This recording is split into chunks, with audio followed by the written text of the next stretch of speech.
So let's talk what happens when clusters collide. If you search in any search engine, DR for Kubernetes or DR for AKS, you will feel like in this song, that life could be a dream. Everything is simple. Just deploy 2 Kubernetes clusters in 2 different regions. You set up some load balancer or a DNS in front of them. You maybe copy some data from one cluster to another, and everything is super simple. But from working in the last years with many companies, from startups to large enterprises, I experienced that nothing is simple in doing DR for Kubernetes, and it's actually pretty tricky. And hi everyone, I'm Lev, CTO at TerraSky, and TerraSky is a global solution integrator. We are helping our customers to make sure their Kubernetes is secured, monitored, resilient, and maintainable. So what we see is that Kubernetes provides us a lot of power, right? It's very self-service focused, and it's super convenient for developers, but it comes at a price of how easy it is to set up DR. And there's a reason for it. If you take a look how things were in the past, someone who was responsible for the infrastructure would probably create the compute, the servers, the disks, the load balancers, configure DNS, issue the certificates. So everything was provided for the developer, and it was maybe more manual and slower, but the DR process was more straightforward. Whoever set up this environment knew how to actually do the entire failover and what is required to do that. But today, when the developers can actually ask for many of those things by themselves, they can get load balancers through Ingress. They can get disks through PV and PVC. They can issue certificates in DNS, and we'll see how. Things become more complex when we're talking about DR. So let's set the stage, right? We have 2 AWS regions. I will have 2 AWS regions in this talk. EKS cluster, 1 EKS cluster in each of the regions. And we want to have disaster recovery. And I'm not going into the philosophy and the RTO, RPO. You decide what it means for you and what are you looking for, but I will just show you a couple of examples. So we will start with a simple one and a naive one that probably rarely happens in the reality. Let's say we have a simple stateless deployment. And this deployment is receiving no traffic from outside. It just runs, maybe processes something, easy stuff. So I take this YAML of deployment of sample app, 2 replicas. This is our image.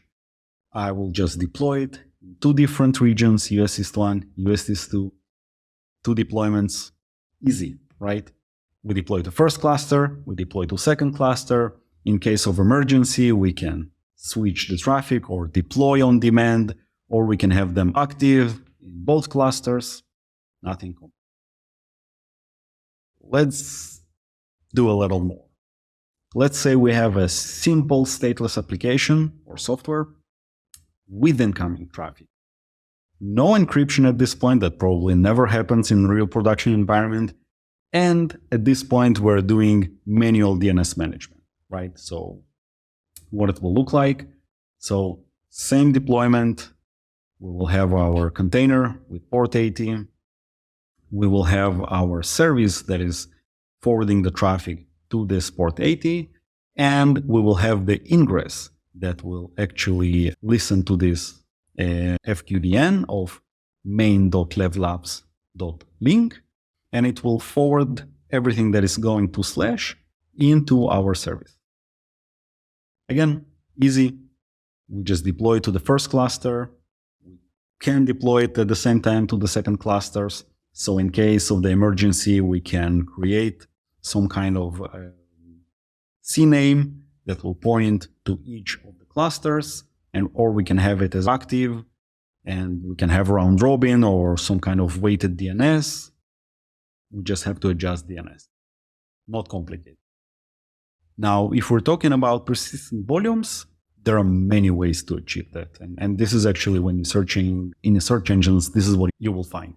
So here's an example of how you can do it with Velero.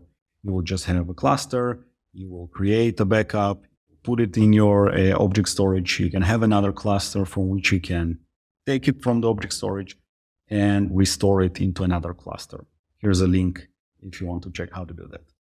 Another option, you can do it with commercial product like Portworx. So Portworx will be running continuously. This is asynchronic replication, disaster recovery. Portworx will take the data, periodically put it in object storage. Then another cluster will pull it from the object storage and continuously restore it. And then you can execute commands to fail over to another cluster and just launch the workload. Very convenient, very easy in terms of data. But that's not why we're here. We want to talk about Kubernetes and self-service, right? And there are two great projects, one of them called external DNS, and the other one is Cert Manager. So what do? Imagine a world where you can create DNS records automatically, and you can generate certificates on demand. Now stop imagining and just create this ingress. And this ingress will actually, because of this annotation and Cert Manager that is installed, will go and issue the certificate for main.levlabs.link because of this TLS. And he will save the certificate in this secret. And he will also generate the A record in Route 53. Very convenient, great self-service for any developer that just wants to deploy his software. This is what it will look like. So you will create an ingress. This ingress will cause to go to Route 53 and update the record. It will go to Let's Encrypt and generate the certificate. And this is great, but great power comes great responsibility, as we know. So let's talk about the problems that it creates. The first one is the routing traffic problem. I can't deploy the same ingress twice because of what I just showed you. If I deploy the same ingress twice, external DNS will now fight over who the record belongs to. So that's a problem. So I need an ingress for the active cluster, and I need the ingress for the DR cluster, and I need a CNAME for a main record that will actually forward the traffic to the relevant cluster. But there's a problem. If I create this CNAME for main, and I will actually access my clusters where I have only ingress for active or ingress for DR, no one will listen to the main host header. So what I actually have to do is something that looks like that. I will have two clusters with ingress for primary levlabs.link and DR levlabs.link that will auto-configure the Route 53. And I will have a separate record that's called main that I control that will point to those ingresses that are actually forwarding to the same service. So this way I can control which cluster I want to access and when. Let's see how that looks in terms of configuration. So here we have an example of the DR, right? This is an ingress for the app DR that listens on the DR levlabs.link and forwards to the application of DR. And here we have an ingress for the primary. So it will listen on a host of primary.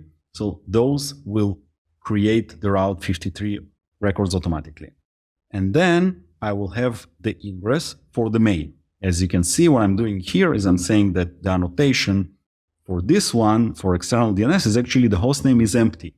This way, main.levlabs.link will not try to create any records in Route 53. And this is how I can create my CNAME and manually control who is the active cluster. And then in each cluster, it will point to the relevant server, whether it's active, whether it's DR, whether it's the same name in both of them. And this is the CNAME in my Route 53, right? So you will see that it's a CNAME, and it's actually forwarding now to the primary levlab.link. So this is the record. This is what it points to. and I have to have very short TTL so I can adjust it and failover traffic quickly. Great. Let's talk about the second problem, the certificates. Now, we have an FQDN. This is how our customers will access it, right? So we have FQDN that's called main.levlabs.link. But it doesn't match dr.levlabs.link or primary levlabs.link that are auto-generated from our ingresses. So this is what it looks like. And those are the ingresses that are creating this certificate. And we have to figure some way out how to solve it. So here's how I'm doing it. I will have ingress of our sample app, let's say in the primary, but inside of the TLS, I will have multiple hosts. This is how I will create the SAN, the service alternative name, right? So I will have multiple FQDNs here. This will cause Cert Manager to go and issue the certificate, one certificate with both FQDNs, and it will place it in this secret name, in the ingress cert. Then I will actually create my main ingress for main Lev Labs, but it's not actually going to Let's Encrypt at all. But instead, I have the same TLS host, and I'm leveraging the same secret that I issued here. So this way, I will have ingress that is listening to main, that actually will have the certificate that matches its FQDN, and it will be able to receive the traffic. But it's not trying to generate the Route 53 record or the certificate for itself. And this is what it will look like.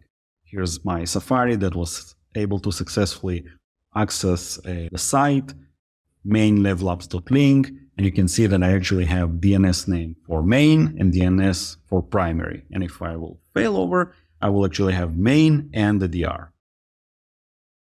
Cool. So what this solution actually looks like, if I take everything and I just show it in one picture, so I will have 2 AWS region, 1 EKS cluster in one region. I will have self-service for certificates, self-service for DNS, and functional DR that I can control where the traffic is going to.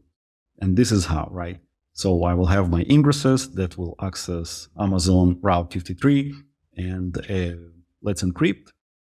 And I will have my ingresses that are forwarding to service, that is forwarding into my deployment. And potentially I can have persistent volume with data replication that I can copy, let's say with Portworx or periodically with Valero, like commercial products like Astet. It's important to remember that DR is a true Pandora box, right? For example, not everything has to be replicated. There are a couple of gotchas. One example is that you cannot replicate or copy the same ingress into both places, especially if you're doing stuff like self-service with Cert Manager or external DNS. Another example is that you probably want to change some of the labels that are you restoring in another cluster. Maybe you need to change them, adjust them, something like this. So you can't just copy paste stuff. A lot of people or a lot of companies forget about the dependencies. They're really focused on just making sure they can switch stuff from one cluster to another, but there are things that potentially close to the cluster that can fail. For example, the manifest repository, where you're pulling all your YAMLs, all your Helm charts, all your manifests. Second thing, obviously, is the image repository. It has to be accessible and available in the second site or from the second site when you're doing the failover.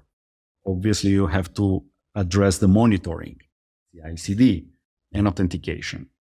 Now, in addition, again, as you can see, many of the companies really focused on the data. They copying data, and from their perspective, this is all they had to do.